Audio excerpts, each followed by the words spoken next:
Corona की vaccine जैसे जैसे पास आती जा रही है, उससे जुड़ी समस्या भी, उससे जुड़े विवाद भी लगातार बड़े होते जा रहे हैं। स्वास्थ्य मंत्रालय ने आज ऐलान कर दिया कि फ्रंटलाइन वर्कर्स को 13 या 14 जनवरी से वैक्सीन लगाने का कार्यक्रम शुरू कर दिया जाएगा। एक तरफ वैक्सीन लगाने की तैयारी जोर शोर से चल रही है, तो दूसरी ओर इस पर बखेड़ा भी तेज होता जा रहा है। पहले कुछ नेताओं ने वैक्सीन को लेकर सवाल उठाए और अब वैक्सीन बनाने वाली दोनों कंपनियां आमने सामने आ गई हैं।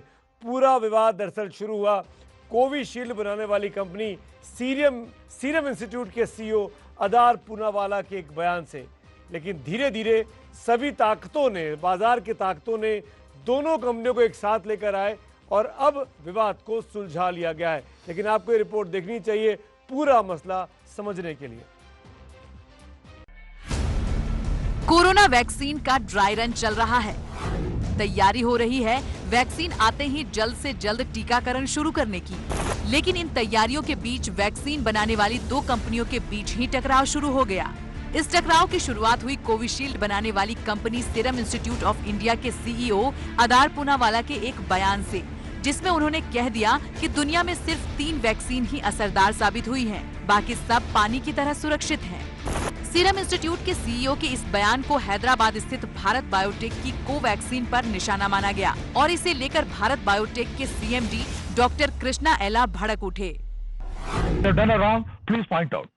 But why is it you don't question the UK trial? Nobody want to read that. Because Indian scientists are easy. Indian scientists want to bash on another Indian scientist. Maybe they want to prove that they're above Indians.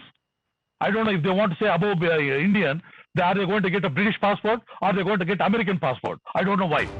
3 जनवरी को drugs controller general of India ने corona के लिए जिन 2 vaccine को मंजूरी दी थी, उनमें से एक यानी भारत बायोटेक पर सियासी बयानबाजी पहले से ही हो रही थी। कांग्रेस समेत कई पार्टियों के नेता इस दवा की प्रामाणिकता पर सवाल उठा चुके हैं, यानी दवा के बाजार में आने से पहले ही इस पर दंगल जारी है। और अब इस नए हमले के बाद डॉक्टर कृष्णा एला ने उन आलोचकों को भी जवाब दिया। Now everybody comes in the TV channels now. They talk about everything what they want to. And everything they throw mud into TV. And now we are now waiting to clean up all our courts now. It's a sad part. There's no backup in this world anywhere. For humans, there is no backup, human. For a virus, you don't have backup. It's a vaccine, another vaccine. That's it. And I think these sort of statements, people should be responsible in giving statements like. हालांकि अपने बयान के बाद उठे गुस्से और vaccine पर बढ़ते विवाद को देखकर सीरम इंस्टीट्यूट के सीईओ अदार पूनावाला ने ट्वीट कर पूरा विवाद शांत करने की कोशिश की और फिर दोनों कंपनियों ने साझा बयान जारी कर कोरोना से लड़ाई को लेकर प्रतिबद्धता जताई। दोनों कंपनियों के साझा बयान में कहा गया, आज दुनिया को फिर से पटरी पर लाने, अर्थव्यवस्था को सुचारू रूप से चलाने और लोगों की जान बचाने के लिए वैक्सीन की जरूरत है।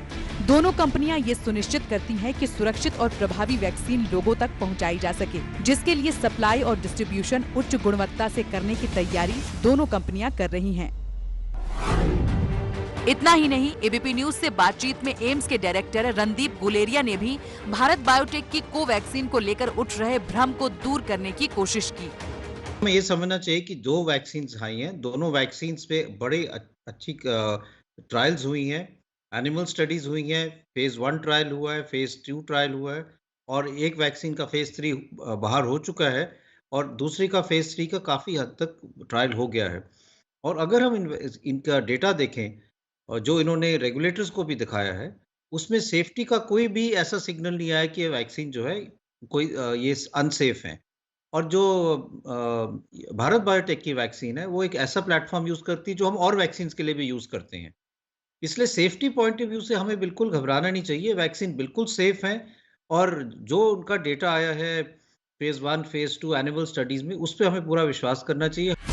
वैक्सीन पर छिड़े इस विवाद के बीच ये जान लीजिए कि हैदराबाद स्थित भारत बायोटेक बड़ी दवा निर्माता कंपनियों में से एक है, जो दुनिया के 123 देशों में दवा का निर्यात करती है। भारत बायोटेक के नाम 145 दवाओं का पेटेंट है और तीसरे चरण में अगर कोवैक्सीन बेहतर नतीजे देती है तो देश को सस्ती दरों पर कोरोना की दवा मिल जाएगी। इस बीच स्वास्थ्य मंत्रालय ने भी 13-14 जनवरी से कोरोना वैक्सीन का टीकाकरण शुरू होने का भरोसा जताया है।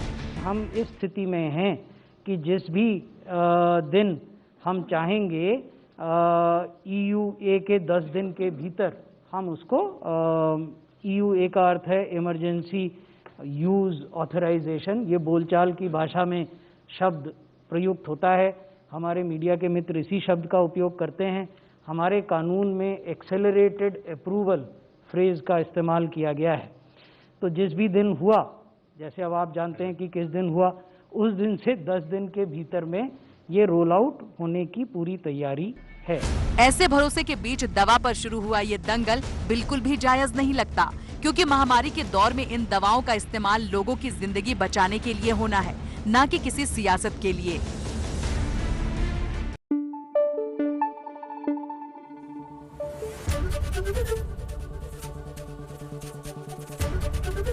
ABP न्यूज आपको रखे आगे।